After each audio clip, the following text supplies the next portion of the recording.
Sa loob ng 7 linggo, 4 na beses siyang absent without notice. Saldico, dapat na bang ma-expelled sa Kongreso?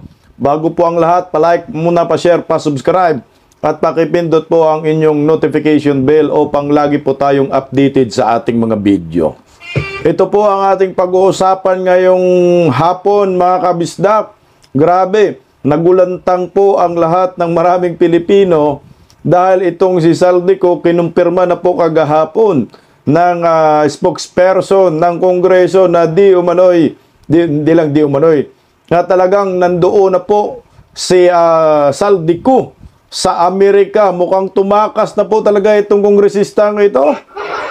At ito pag-usapan po natin dahil yung pagpunta po niya sa Amerika ay mukhang hindi po alam ng pamunuan ng Kongreso. O baka naman talagang alam ito ni Tambaloslos, hindi lang sinabi kung nasaan na siya. Kasi baka pinatakas po itong kongresistang ito. Hindi umano ito nagpaalam at absent without notice. Ang ginawa ni Saldico simula nung 20th Congress, puro absent na ang inabot. Ma-expelled kaya ang naturang kongresista dahil puro absent na nga ho eh. Hindi na lumutang. Mukhang tago na lang ito ng tago. At ito garin ay mukhang kinampihan po itong si Saldico at sinisi pa ang DBM, Department of Budget and Management, tungkol po sa palpak na pondo ng bayan under Marcos admin. Patuplok po mga kababayan ko. Oh, ito. Pag-usapan po muna natin mga kaibigan ko itong pagkawala ni Saldico dahil hindi umano ito nagpaalam sa Kongreso at absent without notice. O narito po, tablahan na rin din po ang mga buhaya ngayon, no? Pakinggan po natin ang balitang ito. Nasa Amerika na si Ako Bicol Representative Elizalde Co na pinagpapaliwanag kaugnay sa mga isiningit sa 2025 national budget. Batay po yan sa record ng Kamara kung saan nakasaad ding no-show si Co sa batasan mula pa noong magbukas ang sesyon ng 20th Congress. Nakatutok si Tina. Stop mo naman, takin mo, no-show na talaga siya, no? Pati pala yung suna ni BBM, hindi ho talaga siya pumunta doon pa talaga start kasi yung 20th Congress, di ba? Hindi nagpakita. Saldico, nagtago ka na talaga, no? Ang galing talaga ni Tambaloslos, oh. Naloyo. Na, Pangliban Perez. Sa kauna-unahang pagdinig ng House Infrastructure Committee nitong Martes, piniling ng ilang kongresista na imbitahan si Ako Bicol Representative Elizalde Co para ipaliwanag ang budget insertions sa 2025 budget noong siya ang chairperson ng House Appropriations Committee noong 19th Congress. Pero batay sa journal ng Kamara, simula na magbukas ang 20th Congress noong July 28, hindi pa dumadalo sa sesyon si Co. Sa loob ng 7 linggo, 4 na beses siyang absent without notice, habang may isang absent siya with notice. Okay, ito tingnan po natin July 28, hindi na po siya dumalo, no? July 28, absent na itong si Saldico, sinasahuran ito ng taong bayan. Ilan po yan? 1, 2, 3, 4, 5, 6. 6 po yan na na session, puro absent, 1, 2, 3, 4, 5, 6. Yan. Puro absent si Saldico. Isa lang yung may notice dyan. Lahat without notice. So ngayon, ano po ang gagawin ng Kongreso dito kay Saldico? Tuloy o. 4 na beses din siyang inilistang hindi dumalo sa sesyon dahil may dinaluhan siyang committee meeting o kaya'y nasa official mission. Okay, so ngayon merong 4 na sesyon na hindi niya, yung committee parang committee hearing, mga meeting, ganyan. Hindi po rin siya dumalo. Ilan ito? 1, 2, 3, 4, 5. Mga 5 ho ito. Kasi may 18 at 20. So, hindi rin po siya dumalo dyan. Tuloy. Sabi ng kapwa niya, Ako Bicol Party List Representative, na si Alfredo Garbin Jr. Napunta po, pero ang pagkakaalam ko po, absent siya nung SONA. Pero napunta po. pagkaalam ko po, hindi siya nag-appear to any committee hearings or session. Okay, ako Bicol party list na yan, kasama niya. Pumunta daw. Pero hindi nag-attend ng SUNA. Hindi nag-appear sa session. Hindi nag-appear sa committee hearing. Kasi mukhang pinayuhan po ito ni Tambaloslos, huwag ka nang pumunta. Magtago ka na kasi bulilyaso na tayo. Mag-impake ka na, lumayas ka na, pumunta ka na sa Amerika. Dahil bistado na tayo ng kalikasan. Ang mga tao nagagalit na. Galit na ang mga tao sa'yo. Hindi lang sa'yo, party sa akin. Nasaan na si Tambaloslos? Mukhang ito yung nangyayari. Tuloy oh. Batay sa records ng Kamara, nasa Amerika ngayon si Ko. Ayun, tumakas. I made an initial inquiry sa Office of the Secretary General. I understand he is nasa United States siya for medical treatment with appropriate travel documents. Kung ano yung mga travel documents na yon, wala pa akong copy. So I still have to coordinate further with the Office of the Secretary General. Let's confirm, hinatid na yung anak niya sa Boston University. And in time also for his regular check-up doon. So pakahatid niya, ngayon nagpa-check up siya. Stop muna tayo doon. Grabe ha. Naghatid ng anak sa Boston University. Kunimas kayo. Sarap magmura, no? Mga oplok, no? Ang ganda ng eskwelahan ng kanyang anak, Boston University. Magkano ba? Oh, ang tuition fee dyan sa Boston University. Magdan Fernandez ka tayo. Ayan, no? Boston University tuition fee. Tingnan. Oh. Search natin. University. I-google nyo rin lahat. Tingnan natin po kung magkano po ang tuition. Boston University tuition fee. Kano ba? Sigun pa siguro to sa ano ha. Oh, ito na animal oh. Ang laki oh. 65,168 US dollar. So ang tuition fee ng anak ni Saldico, ayan ang Dagdan Fernandez man tayo eh. Kano 'yon? 68,168 US dollar. Tama? Oh, 65,000. 65,168 US dollar times 57. Oh my God. Ganong katindi ah. Mga almost 4 million ang tuition fee ng anak niya diyan sa Boston University. 3.7 million pesos. Wala, maliit lang yan sa isang kontrata lang yan ni Saldico. 3.7 million pesos ang tuition fee sa Boston University sa anak ni Saldico. Grabe oh, di ba kayo nahiya sa mga mukha ninyo, Saldico? Sige nga, tuloy oh. But he was advised by the doctor to have an extensive check-up kasi well, yung may na-mention sa akin na parang 90/60 ang baba daw ng blood pressure niya. He's still in the United States as we speak.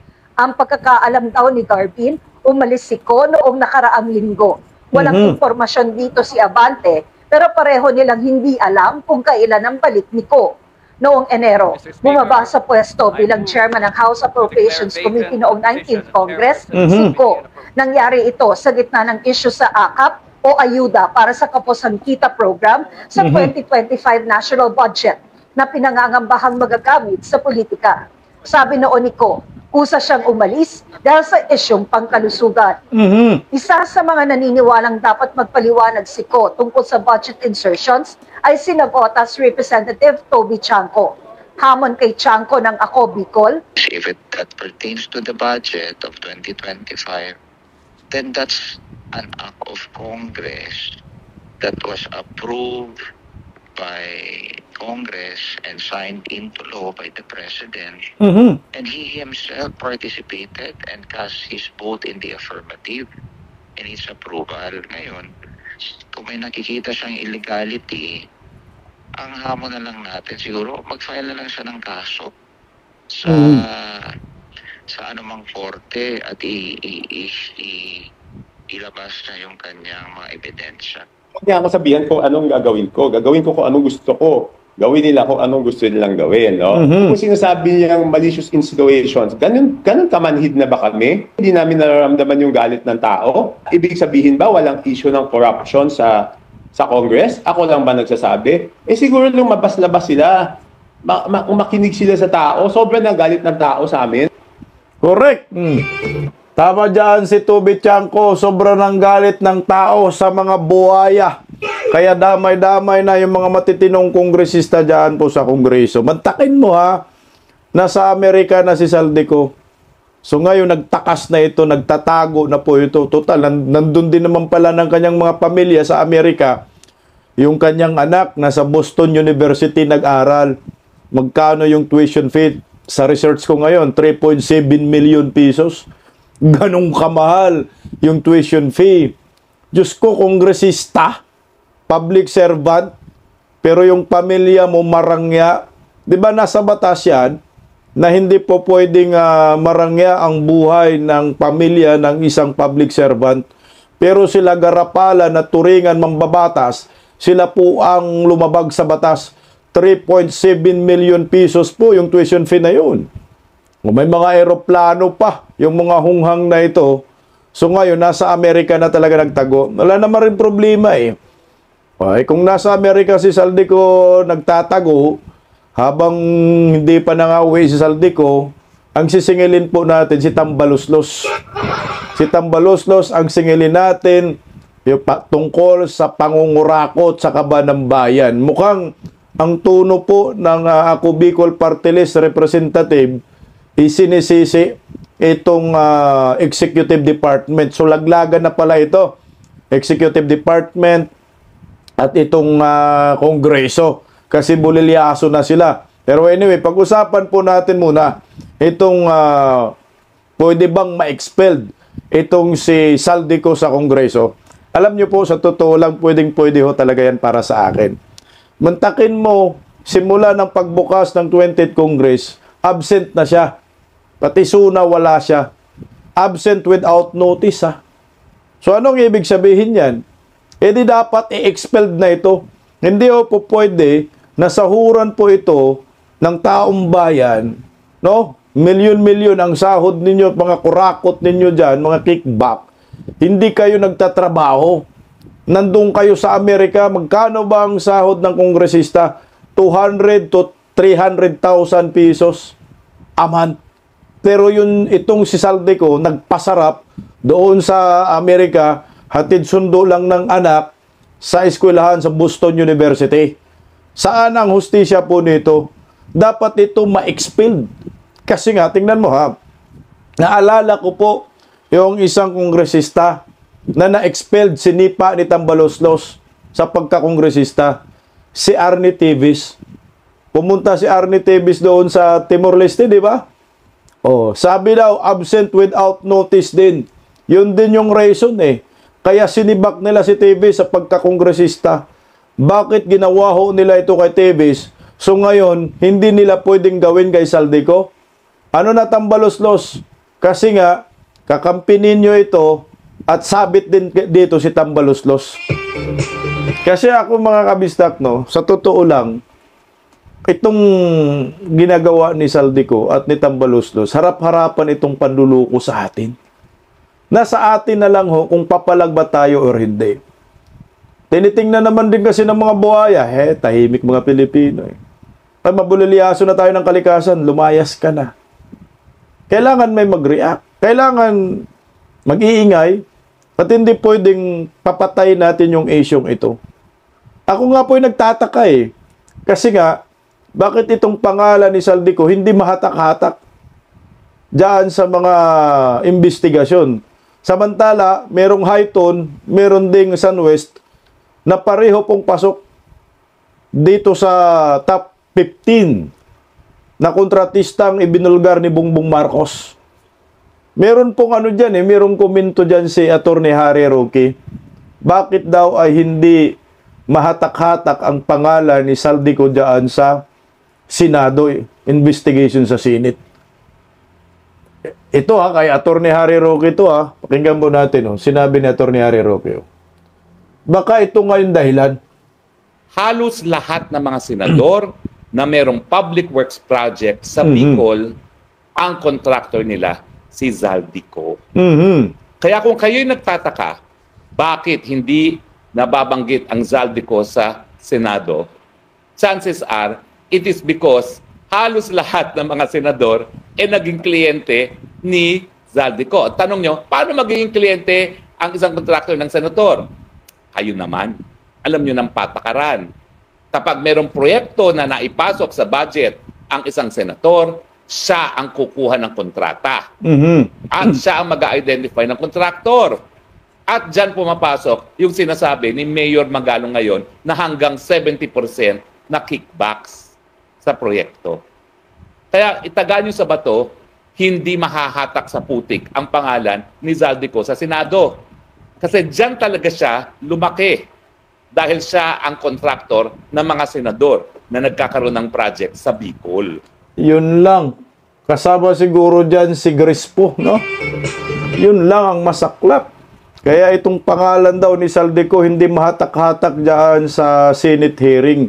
Dahil karamihan ng mga senador, ang kontraktor si Saldico. Ako, naniniwala ako na hindi pwedeng palampasin ni Senador Marcolita ito. Dapat, Senador Marcolita, palawigin natin yung investigasyon. Huwag po tayong matakot dito sa tao ni Tambaloslos na si Saldico. Alam ko naman matapang si Senador Marcolita. Baka hindi pa ngayon. Baka sa Lunes ay matutukan na yung SunWest Corporation at Highton kasi ngayon, first, second hearing, puro diskaya.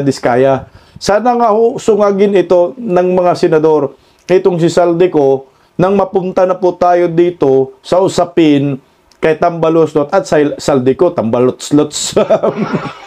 Tambaloslos. Kasi kung hindi po natin matumbok ito, ay mukhang wala rin, useless din yung hearing. Dahil alam po ng taong bayan, alam din na yung Senator Marcolita, na si Saldico, SunWest Corporation, contractor. May-ari ng kumpanya at mga kapatid. Siguro nagre-reserve pa ng mga ebidensya para maikunik itong si di naman kailangan maikunik kasi konektado naman talaga Sinabi na top 15 SunWest Corporation, nandun yung Highton Hindi ko nga maintindihan din bakit itong si Saldico hindi agad tinumbok natin. Mukhang ang pinuruhan talaga si Diskaya. Hindi naman ako against na pinuruhan si Diskaya. Kasi meron naman talagang kababalagan. Ang problema nga sinasakyan ng mga komunista, mga aktivista na ngayon nagrarally na naman para ma-divert ang attention at nakatutok ang taong bayan dito sa Diskaya. Kaya nga hindi ko kino-content yung rally na yan kasi wala na. Kumbaga na-divert na yung attention natin, napunta na talaga kay Diskaya Bakit ayaw po natin pag-usapan itong dalawang mamang ito, mga dambuhala? Sinasabi ni Senator Amy na bunjing, no? Sila po ang dahilan ng lahat ng ito Ito, kontraktor, si Saldico. Kapatid, kontraktor, nasa Kongreso. Pati pamangkin, kontraktor, nasa Kongreso din. Tatlo yan Bakit hindi po mapangalanan ng mga senador itong si Saldico? Sana man lang nagkamali itong si Attorney Harry Roque. Ang mga senador, karamihan dyan, nakakuha ng kontrata sa DPWH, ang kontraktor nila si Saldico. Kasi talo kayo dyan sa Senado, binibira si ngayon? Si Chis Escudero. Tingnan mo. Binibira si Chis Escudero sa Kongreso. Ito, si Lawrence Lubiano. Isang kontraktor, inamin niya na nag-donate di umano siya ng 30 million pesos campaign na donation kay Senator Chis Escudero. Nayari kayo ngayon mga senador kasi binibira na kayo sa Kongreso ngayon Ginawa kayong pulutan. Pero kayo dyan sa Senado, hindi man lang ninyo mapangalanan itong pangalang Saldico. Maliwanag pa sa sikat ng araw, top 15, pinangalanan ni Bongbong Marcos ang kanilang mga kumpanya Sunwest at yung Highton, top 15, pinakamaraming nakuhang flood control projects diyan sa Marcos admin at maraming flood control sa Kabikulan. Malamang sa malamang, lahat po ng flood control sa Bicol Region ay na-award lahat diyan sa pamilyang ko, Highton at yung Southwest. So ngayon, ano pong gagawin natin? Tatahimik lang po tayo. Dapat ma-expelled itong si Zaldico sa kanyang posisyon. Tingnan mo ha, nagtutulakan na ngayon, nagsisihan na ngayon eh. Itong Kongreso, alam nila na nakakorner na sila ngayon, pinahira ng putik ang Senado. Itong issue kay Chis Escudero. So ngayon, sinisi naman nila itong Office of the President, Executive Department, nakasalanan ng Department of Budget and Management. Putsa, parang lumalabas gusto nilang palabasin sa Kongreso na ang may pakana ng insertion ay Executive Department. Patay laglagan to guys. So ito na. Continuous na naman yung away ng Marcos faction at nung faction din naman ni Romualdez. So Congress at Executive ngayon, laban-laban na naman yun. Naguhugas kamay sila, nagtuturuan na ngayon kung sino yung sisihin ng taong bayan. Pakinggan po natin itong interview kay Garin. Narito ho. Ibinunyag ni House Deputy Speaker Janet Garin ang umano'y kontra-senyas. So mga questionable code sa mga panukalang pondo ng gobyerno. At bago pa makarating sa Kongreso, aprobado na raw ng Budget Department ang mga ito. Tingnan mo ha. Yari na tayo ngayon. Sinisisi na, nagtuturuan na sila. Bago daw makarating sa Kongreso, yung mga budget na yan ay aprobado na ng DBM, patay tayo dyan. Ito, tuloy natin. The President said, do not mangle my budget. We respect that. At tama din siya. Kaya lang, sorry, Pigya, parang napaka-imposible na hindi mo makita yung unusual coded numbers. Patay. Dapat ibalik sa DBM ang proposed 6.793 trillion peso national budget para sa 2026. Yan ang panawagan ni House Deputy Speaker Janet Garin kasunod ng anyay kontrasenyas sa panukalang pondo. Pag meron kang proposed project, the amount would be, let's say, 20 million or 50 million or 100 million or 150 million. Ganun ang denominations. Kasi ibibid naman yan magiging savings ng departamento. But what we saw in 2026 and we are reviewing in 2025, 2024 paatras, merong mga, kunyari, 47,500,000. Merong mga, marami yan, pero iba-ibang lugar. Meron namang iba, mga tag 48 million. Parang may message doon sa number because you don't see that one time. You see it across multiple areas. And you cannot call these insertions kasi binibigay na siya andyan na prior. Kaya git ni Garin sa On Point ng Bilyonaryo News Channel, hindi dapat mapunta ang lahat ng sisi sa Kongreso kaugnay sa mga questionable insertion. Ang pondo raw para sa mga ghost at substandard flood control projects inaprubahan ng DBM. Because Secretary Bunoan admitted it. Kasi yun nga yung point ng iniimbestiga namin. I asked him the 2 projects that the President visited. Can you confirm that these are ghost projects? And he said yes. These were already listed when DBM submitted the budget to Congress. Meaning, it's an agency initiative. Paglilinaw pa ni Garin, hindi niya pinoprotektahan si Ako Bicol Representative at former Appropriations Committee Chair Zaldico. Pero ayon kay Garin, may iba pang posibleng sangkot sa issue. There are invisible enablers who pave way to have so much impunity, so much so that the 2026 budget still has this. Kinumpirma ni Garin na nag-abroad si Congressman Ko. Pabor din daw siyang imbitahan si Ko sa pagdinig ng House Infrastructure Committee. Sinusubukan po namin kunin ang pahayag ng DBM pero wala pa itong tugon sa ngayon. So ngayon, nagtuturuan na kayo, no? Naghahanap na kayo ng masisisi. Sabi ni Garin, kasalanan ng DBM. Sila ang may simula. Wala na. Kadalit-silitsin na ang Pilipinas. dahil sa gobyernong Marcos. Dahil weak yung leader. Sino daw yung nasa likod ni Saldico? Meron pa daw invisible na may kinalaman, pinaka Panginoon. Bakit ayaw nyo sabihin si Tambaluslos? Ituro nyo na ng ituro. Para magkabulilyasuhan lang. Kaya nga, kailangan garin. Pauwiin mo yan si Saldico para pigain ito ng taong bayan at kumantaho ito. Kaya dapat talaga ipatawag ng Senado si Saldico. Pag hindi po pumunta, isyo ng warrant of arrest, pa-aristo. Kasi kung hindi harap si Saldico, hindi natin malalaman sino ang Panginoon niya. Nanguhula tayo, sigun sa ating nakikita, sigun sa ating obserbasyon. Sino yung sinasabi niyang Panginoon? Invisible. Si Tambaluslos. Pwede rin naman sasabihin mo si Baki.